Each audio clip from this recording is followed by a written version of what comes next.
riding backwards on the broad rump atop two absurd legs, thin orange beak pointing seaward, a white egret waits, silent. Oh, implacable black bull!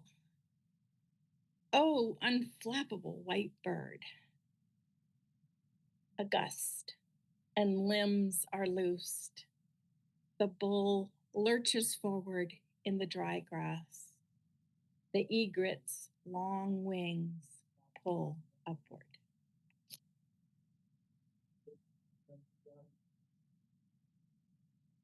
Now I'll take us to my home, Mokuleia, which is a beach on the north shore of Oahu. And this is a poem that I actually wrote in a poetry workshop that Kimmy was present at a year ago, and I've been working on it since. The title is Undertow. I pick my way among scattered lava, boulders on the shore, below a sheer seawall of implacable black, waves bashing the rocks and erupting against the man made cliff. My limbs uncertain after surgery, my balance falters just enough to make footwork tricky, even treacherous. My feet sink into white sand that gives way with my weight. Seeking a handhold in unforgiving basalt, I scratch my palms, begrudge my bad joint, cast my eyes downward to follow each cursed step. I lose the horizon. And so I see tufts of mint green sprouting from stone, like whiskers on old man Fong's cheek. Seaweed catching light and water, feathering.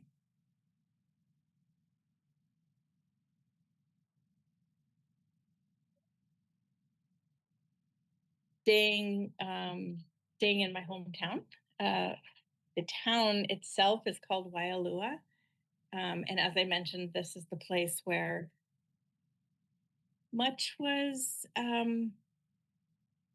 not obliterated, but much was covered with water 2 months ago. And so this is a memory poem. And in honor of Anne's reading, it's a little bit of a prose poem. um, it's set in 1970.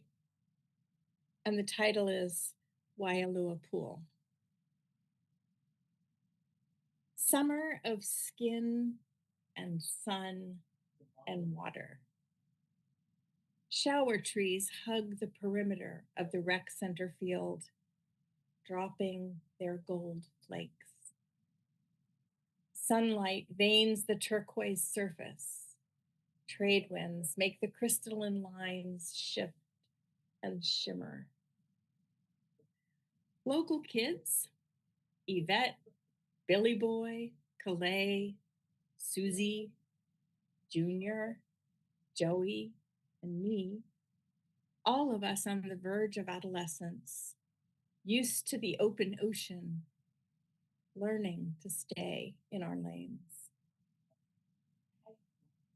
Darkened by hours spearfishing or surfing, our skinny arms and legs flail. Coach Bobby Bowman, Kohala born, copper skin, cropped brown hair, paces alongside us up and down the long edge of the 25-yard pool, stopwatch in hand. I take a liking to little Shelley Angel, daughter of Jose, the vice principal and a big wave surfer, her hair tinged chlorine green.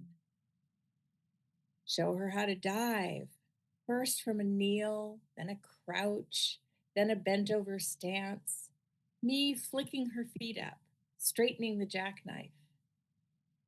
Pointing her arms, she slices, into the water. In lifeguard training, we feign drowning. Andy Anderson, 3 years my senior, all blue eyes and assertive pecs, lifts me out of the roiling water and onto the deck. Ice cold pool. Sun on slippery skin. Wet concrete. In the deepening blue sky, a flock of white egrets flies to the upland.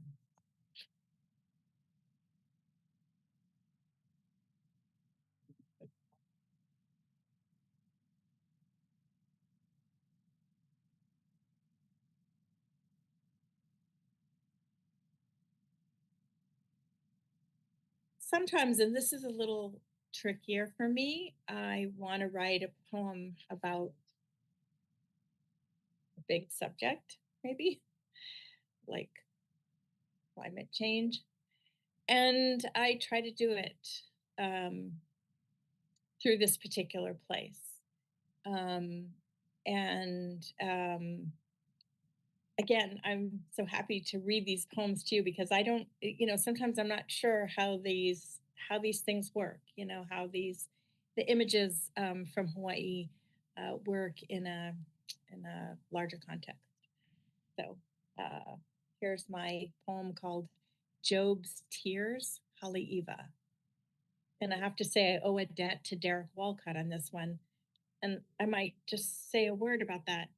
I was really loved discovering and reading deep poetry of Derek Walcott because he grew up in, I think it was St. Lucia, but he grew up in the Caribbean. And so many of his images are things that are very familiar to me because we have the same flora and fauna. And so it's you'll notice already the white egret that appears in my poems, and Derek Walcott has a whole book about called White Egrets. So this poem in particular was came about when there was an incident in my hometown um, that was momentous, and I read a poem by Derek Walcott, and somehow the reading the poem about an island in the Caribbean in Derek Walcott's world and the incident that happened in my world collided. And so this is the poem that resulted. Again, it's called Job's Tears, Haleiwa. Railroad ties, remnants of the sugarcane train, stand on end, roughed up and barely recognizable.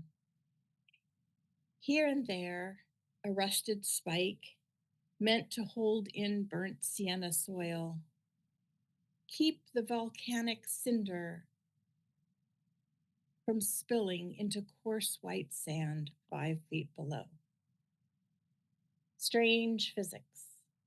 A yard, a seawall, a standoff. A night of lashing waves on the hammered pewter sea, the railroad ties groan, cannot hold.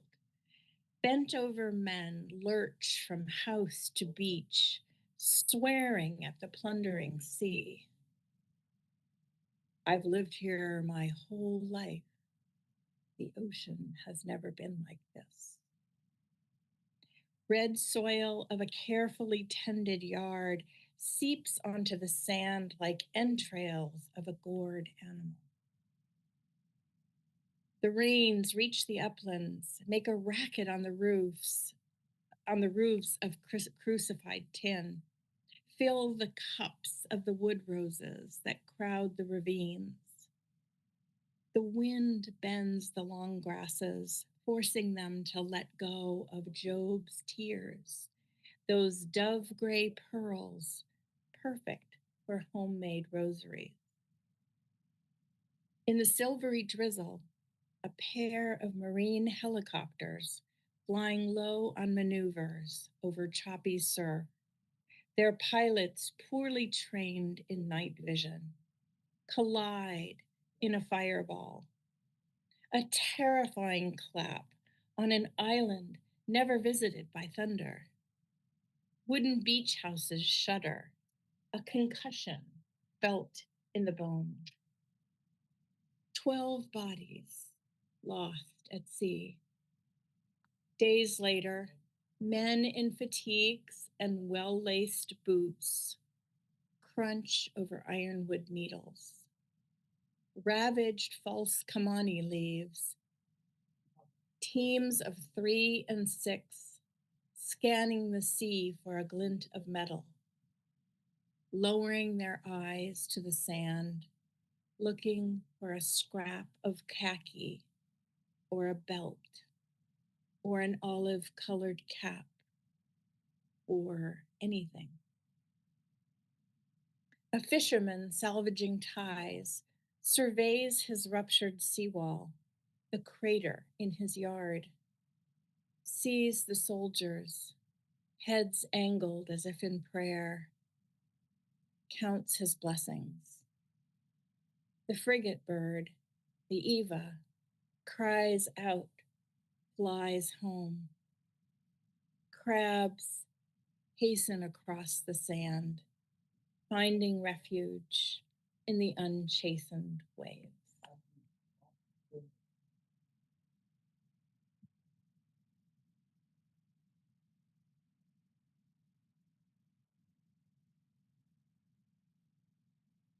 This last one is a little lighter, and it's called Wayfinding, Wayfinding Mokuleia 2022. Wayfinding is a word that we use in Hawaii, but I'm not sure how familiar with people are with our use of it. It refers to the ancient Polynesian practice of navigating the Pacific without instruments. So, navigating the Pacific just using the wind and the water and the birds and the stars, of course. The stars are really the map. So, the poem is called Wayfinding. From the broad blanket, we trace figures in the black sky, imaginary claws, cups, tails, and that unforgettable bow of Orion. Asking what, why, where. We know nothing of Greek gods or wide canoes following celestial lines, steering routes over dark seas. So we default to the familiar, footpaths curling and unfurling amid rocks, roots, soil, rust. But still we lose our bearings. Out there, up there, where stars explode, swirling embryos of dust. Thank you. That's the last poem. Oh, that was wonderful. Connie, thank you for taking me back to Hawaii. I realized as I was listening to you that your poems are really like distilled stories. Very, very beautiful, very precise. And I just so enjoyed listening to them. So thank you. And anyone else who would like to say something, please unmute and say something.